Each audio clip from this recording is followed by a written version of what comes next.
स्वागत है दोस्तों एक नए वीडियो में। आज हम लोग राष्ट्रकूट वंश को पूरी तरीके से रिवाइज कर लेंगे। ध्यान रखिएगा ये रिवीजन वीडियो है, तो अगर आप पढ़े हैं तभी आप अच्छे से समझ सकते हैं। और इसमें असिस्टेंट प्रोफेसर जो आने वाला है और जीएससी लेक्चरर के लिए, यानी हम किसी भी कोई भी एग्जाम देंगे, राष्ट्रकूट का पूरा जो रिविजन है इस वीडियो में करेंगे, ये समझ लीजिए। ठीक है, चलिए शुरुआत करते हैं। ये मैप के सहारे हम लोग बात करेंगे इसकी, जिसमें कुछ प्रमुख शासक को ले लिए हैं और इनके एडमिनिस्ट्रेशन और कल्चरल कंट्रीब्यूशन को भी हम देखेंगे।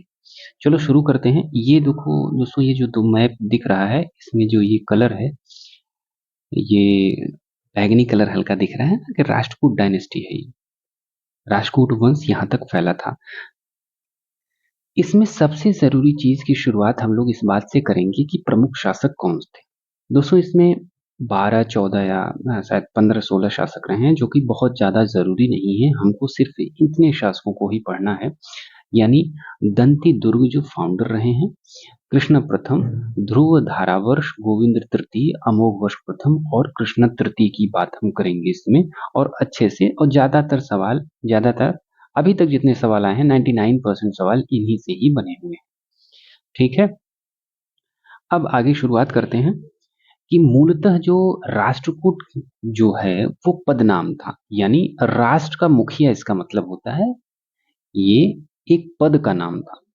तो प्रांत का जो प्रशासनिक अधिकारी था उसको मूलतः राष्ट्रकूट कहा जाता था। और राष्ट्रिक जो होते थे, अल्तेकर कहते हैं कि ये रठिक या राष्ट्रिक से बन के राष्ट्रकूट बना हुआ है। और राठौरों से राष्ट्रकूट बनने का श्रेय, यानी बनने का जो कल्पना करते हैं वो फ्लीट करते हैं। फ्लीट महोदय बताते हैं कि जो राठौर थे वही बाद में राष्ट्रकूट बने। ठीक, प्रमुख रूप से हमको ये ध्रुव धारा वर्ष का नहीं, सॉरी, अमोघ वर्ष का जो संजन अभिलेख है इससे जानकारी मिलती है। संजन लेख से और राधनपुर लेख से। राधनपुर जो है वो गोविंद तृतीय का है। गोविंद तृतीय का राधनपुर लेख है। इन दोनों से हमको इसकी जानकारी मिलती है। मूलतः कर्नाटक, वैसे तो कर्नाटक में कन्नड़ भाषा को लेकर ये काफी सजग थे, और इनमें जितने भी कवि कुछ आए हैं वो कन्नड़ को बहुत आगे तक ले गए। कवि पोन्न भी इनके दरबार में इसी राष्ट्रकूट डायनेस्टी में ही रहे थे। तो अब हम शुरुआत करते हैं फाउंडर से। तो दंती दुर्ग जो है इनके क्या रहे हैं, फाउंडर रहे हैं। लगभग 730 के आसपास से शुरुआत होती है। लेकिन हम इनके थोड़ा कुछ पीछे बात करें तो आरंभिक जो बादामी के चालुक्यों के सामंत थे, ठीक, उसमें कीर्तिवर्मन द्वितीय के काल में दंती दुर्ग ने इस वंश की स्थापना की थी। अगर आप पढ़े नहीं हैं दोस्तों तो थोड़ा एक बार अपने नोट से रिवाइज कर लीजिए, तब इसको सुनने में बड़ा मजा आएगा। लिखेंगे कम, हम बोलेंगे ज्यादा, तो आपको एक रिवीजन पूरा मिल जाएगा आपको। तो दंती दुर्ग जो था वो इंद्र के वंश से था। वो जानकारी इसकी हमको कहाँ से मिलती है? जानकारी हमको मिलती है दशावतार लेख से और सामंतगढ़ लेख से। हमको दंती दुर्ग के बारे में जानकारी मिलती है। ठीक है, तो इसने अपना जो जीवन शुरू किया था वो विक्रमादित्य, जो चालुक्य विक्रमादित्य द्वितीय थे, द्वितीय सेकंड, उनके सामंत से शुरू किया था। तो यानी ये विक्रमादित्य द्वितीय का सामंत था और स्वामी भक्त बिल्कुल बना रहा जब तक विक्रमादित्य द्वितीय रहे। तो अरबों का आक्रमण उसी समय होता है, और विक्रमादित्य द्वितीय ने सामंत पुलकेशियन को और दंती दुर्ग को, दोनों को भेजा, और नवसारी का युद्ध होता है। नवसारी के युद्ध में इन लोगों ने अरबों को हरा दिया था।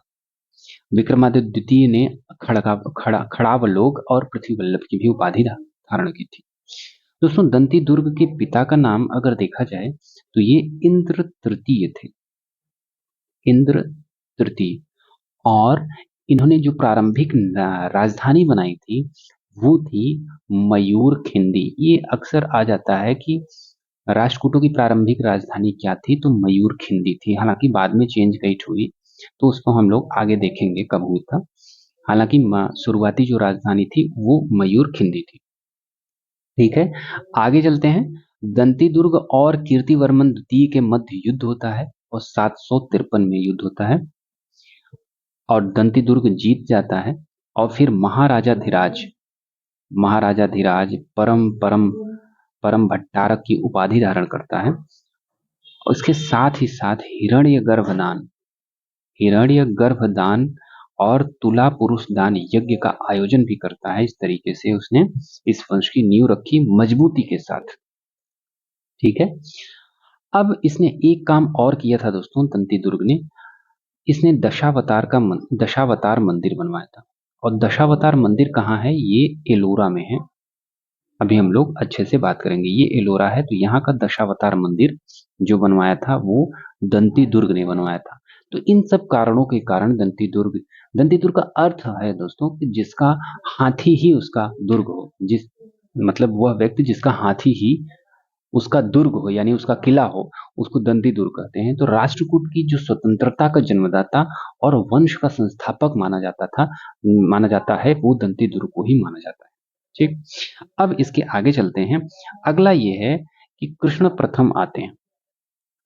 कृष्ण प्रथम लगभग 758 से और 772 के 70 के आसपास रहते हैं। कई जगह आप चेंज देखेंगे 56 74, तो समय पे ज्यादा नहीं, सिर्फ अनुमान रखना है कि 700 750 के आसपास, 758 760 के आसपास। तो ये दंती दुर्ग का चाचा था दोस्तों। प्रथम दंती दुर्ग का चाचा था और इसने एक उपाधि धारण की थी, वो नाम था शुभ तुंग। शुभ तुंग उपाधि किसने ली थी? कृष्ण प्रथम ने ली थी। और कृष्ण प्रथम ने एक काम और किया था। एलोरा में जिस तरीके से दशावतार का मंदिर का निर्माण दंती दुर्ग ने करवाया था, और वहीं पर कृष्ण प्रथम ने फेमस कैलाश मंदिर का निर्माण करवाया था। ये कई बार पूछा जाता है कि कैलाश मंदिर आखिर है कहाँ? तो कैलाश मंदिर कहाँ है? एलोरा में। गुफा संख्या किसमें है आपको बताना है। ठीक है। तो कैलाश मंदिर का निर्माण किसने करवाया था? कृष्ण प्रथम ने करवाया था। इसके बाद उसने क्या क्या किया? उपाधि फिर से ली। एक उपाधि ली छत प्रजा बाघ की उपाधि लेता है, और कृत प्रजापाल की उपाधि लेता है। ये दो उपाधि हो गई। शुभतुंग की उपाधि हो गई। सामंत था, ये काफी इंपॉर्टेंट है, जो कि एलोरा में भी आएगा। एक इसका सामंत था, ये याद रखिएगा दोस्तों, ये बहुत इंपॉर्टेंट है। क्यों? क्योंकि इसने एक वंश की स्थापना की थी। कौन सा वंश? शिलाहार वंश। अलग से आता है कि शिलाहार वंश की स्थापना किसने की थी। तो ये कृष्ण प्रथम के जो सामंत थे, क्षणफुल्ल, इसका नाम था क्षणफुल्ल, इसने की थी शिलाहार वंश की स्थापना। ठीक है। और इसके दरबार में प्रसिद्ध जैन आचार्य अकलंक भट्ट भी थे, जो कि राजवर्ती का ग्रंथ लिखा है। कृष्ण प्रथम कंप्लीट हो गए। आगे चलते हैं। अगले हैं गोविंद द्वितीय, जो कि बहुत इंपॉर्टेंट नहीं है तो हम छोड़ देंगे। ध्रुव धारा वर्ष आ जाएंगे हमारे। ध्रुव धारा वर्ष बहुत इंपॉर्टेंट है, क्योंकि इनके समय में दोस्तों एक चीज हुई थी, वो सबसे जरूरी ये थी कि भाई जो त्रिपक्षीय संघर्ष है, त्रिपक्षीय संघर्ष कौन सा था? जो कन्नौज के लिए हुआ था। कन्नौज के लिए गुर्जर प्रतिहार लड़ रहे थे, पाल वंश लड़ रहे थे, और ये राष्ट्रकूट लड़ रहे थे। तो ये और ये किसके लिए लड़ रहे थे? कन्नौज के लिए। तो ये जो त्रिपक्षीय संघर्ष की शुरुआत होती है, वो राष्ट्रकूट शासक की ध्रुव धारा वर्ष के काल में ही शुरू होती है। ठीक है। तो त्रिपक्षीय संघर्ष शुरू हुआ। ओके। तो ध्रुव के काल में शुरू हुआ। तो ध्रुव ने सबसे पहले 1786 में किसको किसको हराया? तो गुर्जर प्रतिहार, ये गुर्जर प्रतिहार थे, इसके जो शासक थे वत्सराज, इनको हराया। और पाल शासक थे धर्मपाल, इनको हराया। दोनों को हरा के ये कन्नौज पे शासन करने लगता है। शासन यानी अधिकार कर लेता है ध्रुव, जिसका ध्रुव धारावर्ष जिसको बोल रहे हैं। लेकिन ये दूरी बहुत होने की वजह से वापस आ जाता है। तो कन्नौज को अस्थायी शासन नहीं करना था इसको, बल्कि ये प्रतिष्ठा का सवाल हो गया था कि भाई इस कन्नौज पर किसका शासन रहेगा, क्योंकि भौगोलिक दूरी काफी थी, दक्षिण में विद्रोह हो जा रहे थे, इसलिए ये जीतते थे फिर वापस आ जाते। ठीक है। तो ये ध्रुव धारावर्ष की बात कर रहे हैं हम लोग। तो उसके बाद पल्लवों को भी पराजित करता है, लेकिन उनको हाथी उपहार देता है। कला में भी रुचि थी इसकी, तो इसने हस्ती विद्या पर ग्रंथ लिखा था। कवि वल्लभ, इसने कुछ उपाधियां जैसे कवि वल्लभ निरुपमा, श्रीवल्लभ और धारावर्ष की उपाधि धारण की थी। ये हो गए ध्रुव धारावर्ष। आगे चलते हैं, अगले हैं हमारे दोस्तों गोविंद तृतीय। ठीक है, गोविंद तृतीय की बात करेंगे तो पहले इनकी उपाधियों की ही बात कर लेते हैं। इनकी उपाधि थी जगतुंग, कीर्ति नारायण और विक्रम, ये उपाधियां लेते हैं। और त्रिपक्षीय संघर्ष भाई ध्रुव धारावर्ष से शुरू हो गया था तो तुरंत खत्म नहीं होगा, गोविंद तृतीय के समय में भी रहता है। तो जो गोविंद तृतीय थे तो इनके समय में कौन शासक गुर्जर प्रतिहार को हराए? तो गुर्जर प्रतिहार शासक नागभट्ट द्वितीय, नागभट्ट द्वितीय था। ठीक है, वहीं धर्मपाल जो था अभी भी बना हुआ था, तो दोनों को इन्होंने हराया। धर्मपाल हालांकि आत्मसमर्पण करवाया इसको, और जो कन्नौज में इंद्रायुध शासन कर रहा था इसको भी आत्मसमर्पण करवाया दोनों को, और नागभट्ट द्वितीय को हराया। ठीक है, इसके आगे कन्नौज जीतकर दक्षिण वापस लौट आए और साम्राज्य विस्तार तो नहीं किया, वहां तक जीतकर वापस आए। जैसे कि हमने बात की कि प्रतिष्ठा का सवाल ज्यादा बन जाता था। सुदूर दक्षिण अभियान की बात करते हैं। दक्षिण अभियान में जो गोविंद तृतीय थे उन्होंने पल्लव, पांड्य, चोल, गंग, सिंघल इत्यादि ने गोविंद तृतीय के विरुद्ध एक संघ बनाया। तो संघ बनाया, फिर उसने गोविंद तृतीय पर आक्रमण किया, लेकिन गोविंद तृतीय फिर भी जीत जाता है और संघ हार जाता है। ये जानकारी हमको कहाँ से मिलती है? संजन लेख से मिलती है। और इस अभिलेख में गंग नरेश मारा जाता है, गंग नरेश मारा जाता है। श्रीलंका के शासक को कैद कर ये हालापुर लाया गया था। ठीक है, ये गोविंद तृतीय की बात हो रही है।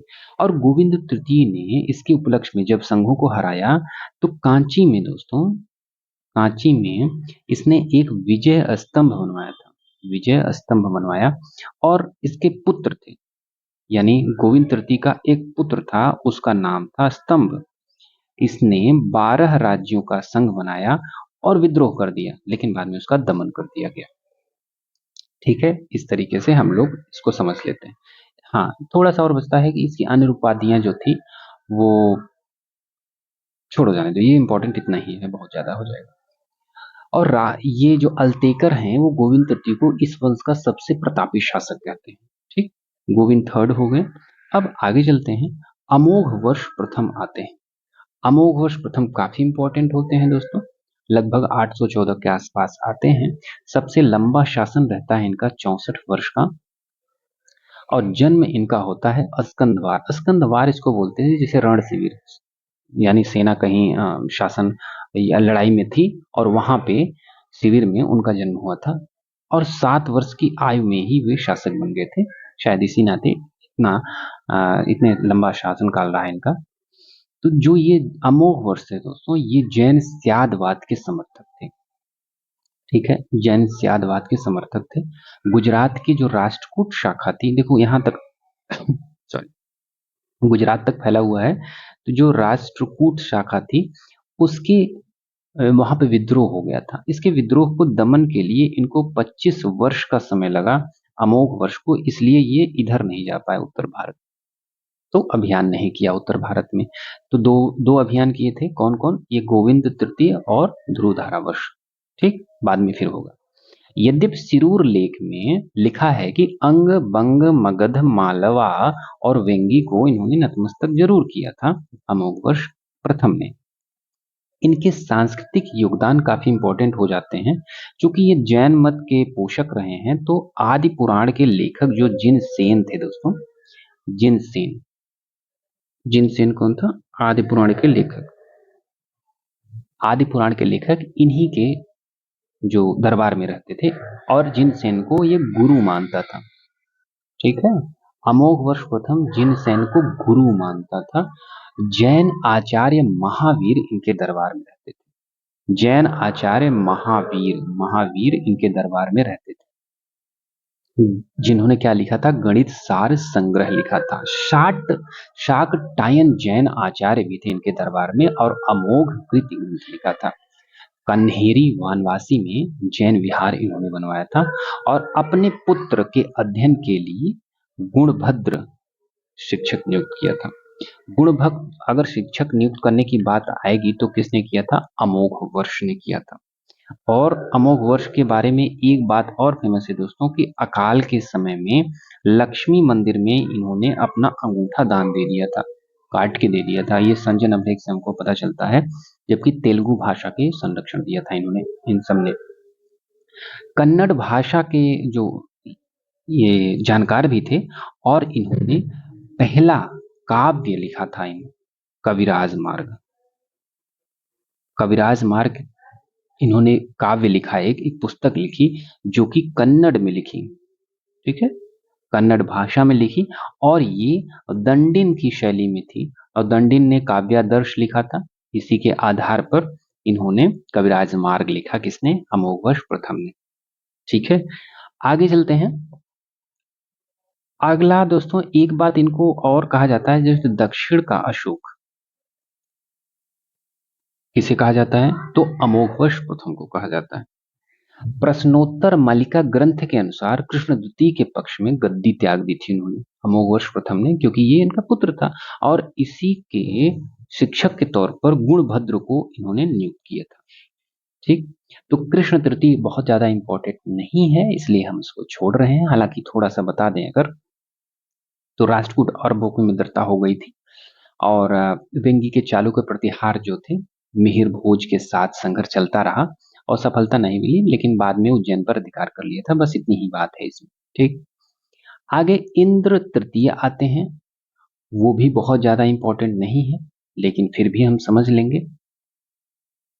और उत्तर भारत के अभियान पर कन्नौज पर जो स्वामित्व स्थापित करना इनका मुख्य उद्देश्य था, इंद्र तृतीय का।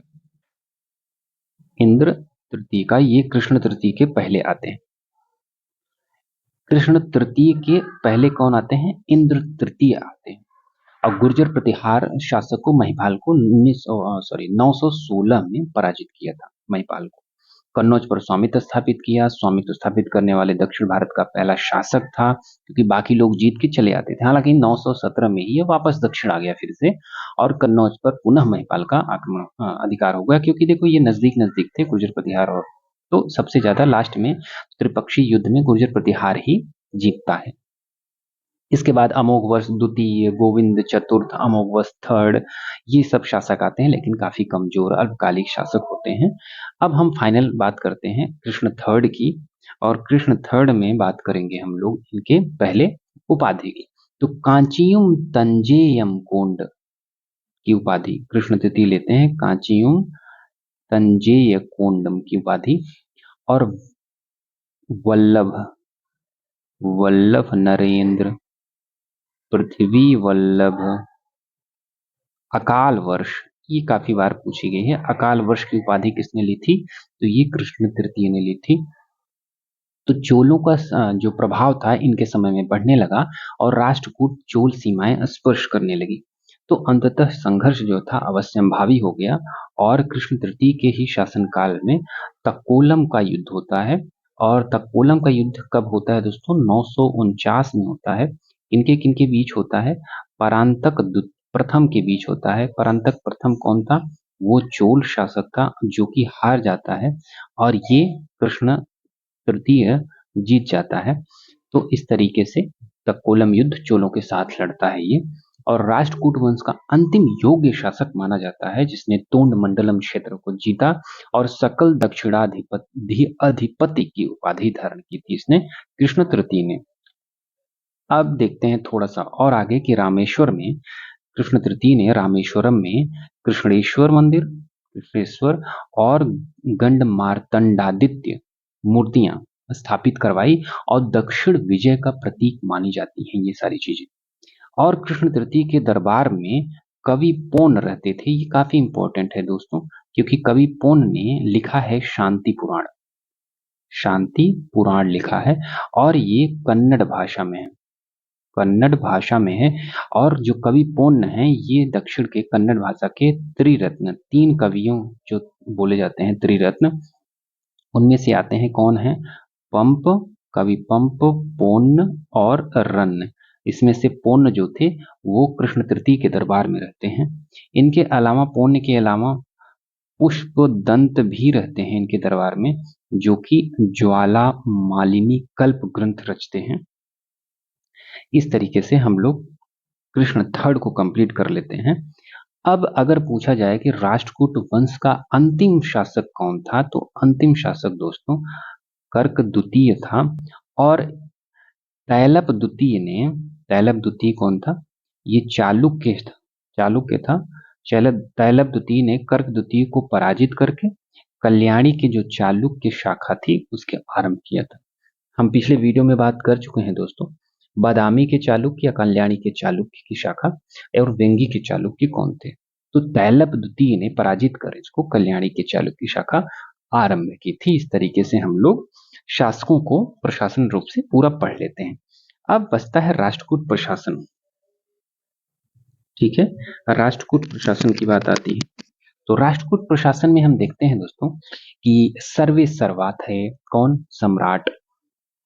और निरंकुश था, आनुवंशिक पद था, बड़ी उपाधियां धारण करता था, राजत्व जो था देवत्व पर आधारित था, राजा मंत्रिमंडल की सलाह पर काम करता था और उसके कई विभाग थे, जैसे संधि विग्राहक था, धर्माधिकारी था, धर्मकुंज था। तो महासंधि विग्राहक जो था विदेश मंत्री होता था, धर्माधिकारी जो था न्यायाधीश होता था, और धर्माकुश जो होता था सलाहकार पुरोहित होता था। अगर हम साम्राज्य की बात करें तो साम्राज्य कई भागों में जैसे विभाजित होता था वैसे हुआ, जैसे कि इसको राष्ट्र के रूप में था, राष्ट्र के बाद इसको विषय के रूप में विभाजित किया गया, विषय के बाद भुक्ति आती है, और भुक्ति के बाद दोस्तों गांव आता है। गांव सबसे छोटी इकाई थी। ठीक है, जो राष्ट्र था साम्राज्य कई विभागों में, जिसमें राष्ट्र को मंडल भी बोलते थे, राष्ट्र को प्रांत भी बोलते थे।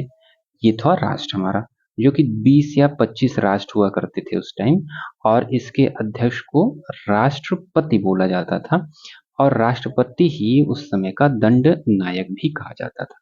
और राष्ट्रीय महत्तर जो होता था, ये जो राष्ट्रपति थे इनकी सहायता के लिए राष्ट्रीय महत्तर की स्थापना होती थी, यानी राष्ट्रपति को सलाह देने के लिए, जिसमें भूमिदान हेतु राष्ट्रपति सम्राट से अनुमति लेता था। अब विषय की बात आते हैं तो विषय दोस्तों जिला, जैसे आदमी जिला है वैसे उसको विषय बोलते थे, और उसके अध्यक्ष को बोलते थे विषयपति बोलते थे। इसमें 1000 से 4000 तक गांव लगभग होते थे, 1000 से 4000 तक गांव होते थे। भुक्ति की बात करेंगे तो इसका अधिकारी जो था भौगिक था या भागपति था, भुक्ति का अधिकारी।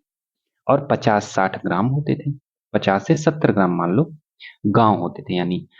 तो देश ग्रामकूट एक अधिकारी था, इसकी सहायता से ग्राम क्षेत्रों में राजस्व वसूली का काम होता था। देश ग्रामकूट था। तो सबसे छोटी जो इकाई थी वो गांव ही थी, सबसे छोटी इकाई थी, और उसके अध्यक्ष को ग्रामकूट बोला जाता था या गावुंड भी बोला जाता था। ठीक है, ये वंशानुगत होते थे, और गावुंड अपने साथ लड़ाके या बल रखते थे, आपदा में भी जो रक्षा करते थे। क्या लगते थे? लड़ाके। ठीक है, इस तरीके से ये चीज हो गई। और लेकिन गांव में जो कर वसूला जाता था वो 2 प्रकार का था।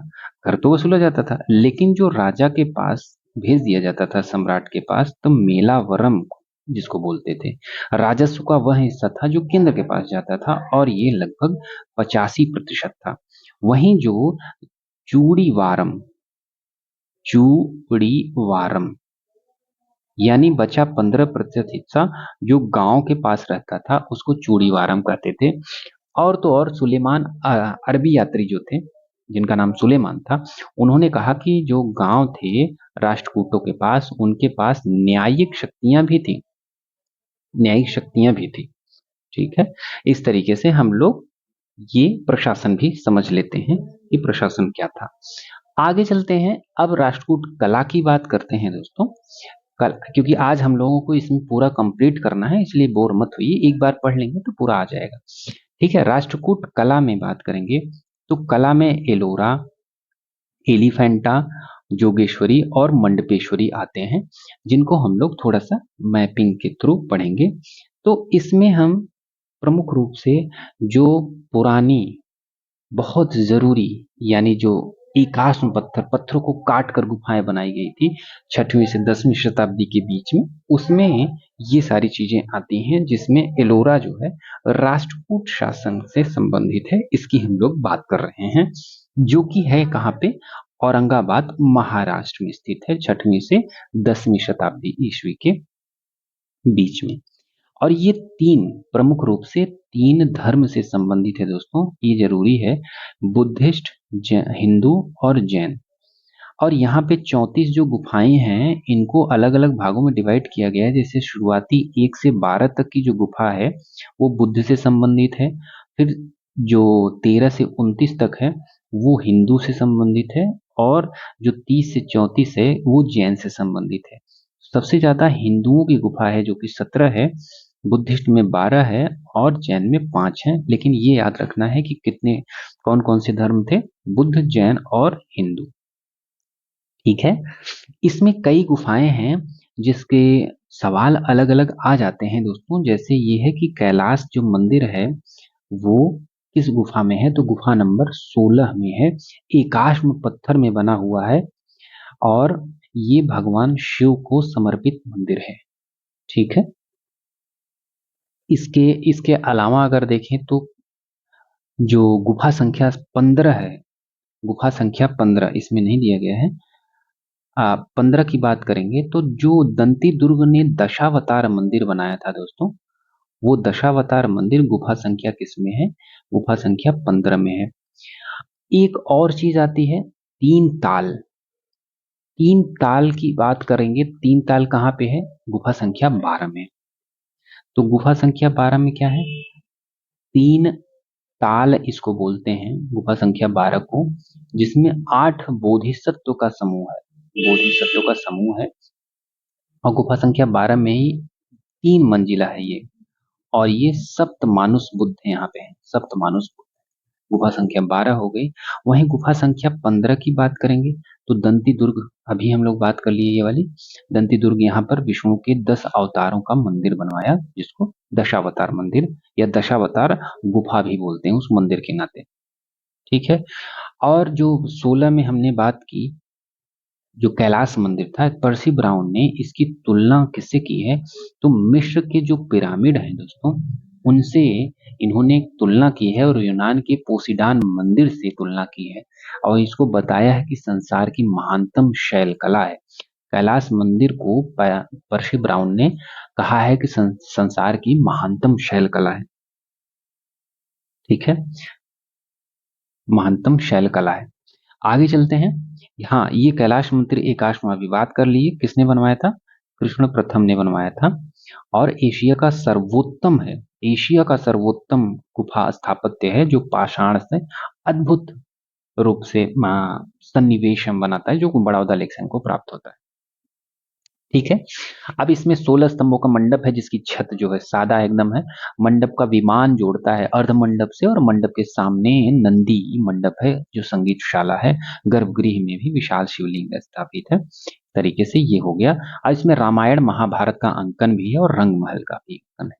रामायण महाभारत का अंकन किसमें है? कैलाश मंदिर में भी है, रंगमहल भी यहीं पे है। तो प्रमुख स्मारक के तौर पर देखें इसमें क्या क्या है, तो गंगा यमुना सरस्वती की आदमकद मूर्तियां हैं। कैलाश मंदिर को हिलाता रावण है। और लंबी पंक्ति में हाथियों की मूर्ति लगी हुई है तो कैलाश मंदिर पे। और नटराज की अष्टभुजी है, जिसके पैरों के तले पसमान राक्षस दबा हुआ है, तो ये भी इसका अंकन यही 16 में ही है। अन्य गुफा के तौर पर 30 और 32 आते हैं दोस्तों। 13 गुफा नंबर संख्या 30 है, जिसको छोटा कैलाश बोलते हैं, छोटा कैलाश मंदिर। तो बड़ा कैलाश 16 में है, तो 30 में किसमें है? छोटा कैलाश मंदिर। जबकि 32 में है इंद्र सभा, इंद्र सभा। ठीक है, जैन गुफा है, इंद्र सभा बोलते हैं। इस तरीके से हमारा एलोरा कंप्लीट होता है। और एलोरा महाराष्ट्र के औरंगाबाद में है। ये आ गया समझ में? औरंगाबाद को अभी नया नाम क्या दिया गया है? छत्रपति संभाजी नगर दिया गया है। अब हम बात करेंगे एलिफेंटा, थोड़ा सा और बचा हुआ है, थोड़ा पेशेंस और रखिए, हो जाएगा। अब एलिफेंटा की बात करते हैं तो ये कहाँ पे है, देखो मुंबई के पास में दिख रहा है, अरब सागर के पास में। इसका नाम पुराना जो है धारापुरी है, धारापुरी है, एलिफेंटा द्वीप का नाम धारापुरी है। ठीक। अब ये किसने बनवाया था, तो ये बात किए थे हम लोग कि कृष्ण प्रथम का जो सामंत था शर्णफुल, उसने बनवाया था, यानी शिलाहार वंश के शासकों द्वारा कौन सा बनवाया गया, एलिफेंटा द्वीप बनवाया, एलिफेंटा गुफा बनवाई गई। ठीक है। अब ये हिंदू मुख्य रूप से शैव से संबंधित है। विशाल हाथी की प्रतिमा यहाँ होने की वजह से पुर्तगालियों ने इसका नाम क्या रखा, एलिफेंटा रख दिया। और यहाँ दो गुफाओं में देखो, मुख्यतः 7 गुफाएं हैं, जिसमें 1 से 5 तक की जो गुफा है वो केनन पहाड़ी में है, केनन पहाड़ी में। और 6 से 7 तक की जो गुफा है ये स्तूप पहाड़ी में है। ठीक। 1 से 5 तक की गुफा केनन पहाड़ी में और 6 से 7 की गुफा स्तूप पहाड़ी में है। ये ठीक हो गया। आगे चले तो जिसमें 5 तक यानी 5 गुफा शैव से संबंधित है और 2 गुफा बौद्ध से संबंधित है। 5 तो 7 हो जाएंगे, 5 गुफा शैव से संबंधित, 2 गुफा बौद्ध से संबंधित। त्रिमूर्ति महेश की मूर्ति मिली है, जिसमें त्रिमूर्ति में शैव शिव क्या है, भैरव, शिव और पार्वती। अन्य की बात करेंगे, बस हमको थोड़ा सा और बचा हुआ है, जिसमें जोगेश्वरी बहुत ज्यादा जुड़ते तो नहीं है, चालुक्य से रिलेटेड है, फिर भी इस पे आप माइंड मैप से रॉक कट केव वेस्टर्न, जो क्योंकि ये वेस्टर्न घाट जो पश्चिमी भारत में है, उसमें जो एकाश पत्थरों से या पत्थरों से काट कर जो भी गुफाएं बनाई गई हैं वो एक साथ दे दी गई हैं, इसलिए ऐसा लग रहा है भारी सा। फिलहाल हम लोग ये जोगेश्वरी केव और मंडपेश्वर केव देख लेंगे तो कंप्लीट हो जाएगा। हम सोच रहे हैं कंपैरिजन चार्ट ही देख लेते हैं। लोकेशन देखो, एलोरा हमने बात कर ली, एलिफेंटा हमने बात कर ली कि ये है सारी चीजें कि औरंगाबाद में है, नियर मुंबई में है। जोगेश्वरी भी मुंबई में है, मंडपेश्वर भी बोरीवली के पास में है। इसमें 10 और 3 गुफाएं हैं। देखो त्रिमूर्ति शिव जो है कहाँ का फेमस है, तो एलिफेंटा गुफा। देखो इसमें 3 मूर्ति, एक इधर एक इधर, एक मूर्ति में 3 सर दिखाई दे रहे हैं, तो ये है क्या, त्रिमूर्ति शिव के लिए क्या प्रसिद्ध है, एलिफेंटा गुफा प्रसिद्ध है। और कलचुरी के और शुरुआती चालुक्यों ने इसको बनवाया है। प्रमुख रूप से अगर राष्ट्रकूट की बात करोगे तो एलोरा ही आएगा। ठीक। तो अब मंडपेश्वर भी हो गया, ये हो गया, मंडपेश्वर में 3 है। ठीक है, बाकी और कोई खास इसमें तो नहीं लग रहा है, अगर राष्ट्रकूट के हिसाब से देखें तो बाकी सब ठीक है, इट्स ओके। जोगेश्वरी भी कहाँ है, हिंदू है, और अराउंड लगभग 10 केव है यहाँ पे, 10 गुफाएं हैं, और बहुत ज्यादा पुरानी शुरुआती अगर शैलकृत गुफाओं की बात करेंगे तो जोगेश्वरी इसमें आता है। अब हम थोड़ा सा एक चीज बचती है साहित्य के बारे में जानकारी के लिए। साहित्य के बारे में क्या था कि भाई यहाँ पे कृष्ण तृतीय के जो दरबारी कवि थे त्रिविक्रम, और उन्होंने क्या लिखी, नल चंपू लिखी थी। अब इसके अलावा हलायुध ने कवि रहस्य लिखा, और शिवकोटि ने वड्डारधेन लिखा, और वहीं दंडिन थे। देखो दंडिन दोस्तों काफी पुराने थे, ये तो नरसिंह वर्मा द्वितीय के काल में भी रहे, फिर गंग वंश में भी रहे, फिर बाद में आरंभिक राष्ट्रकूट दरबार में भी रहे। और इन्होंने, दंडिन ने लिखी काव्यादर्श, कन्नड़ में लिखा था, और दश कुमार चरित लिखा था। कहाँ पे, 10 कुमार चरित लिखा था इन्होंने संस्कृत में। दंडिन ने लिखा 10 कुमार चरित, 10 कुमार चरित संस्कृत में लिखा था।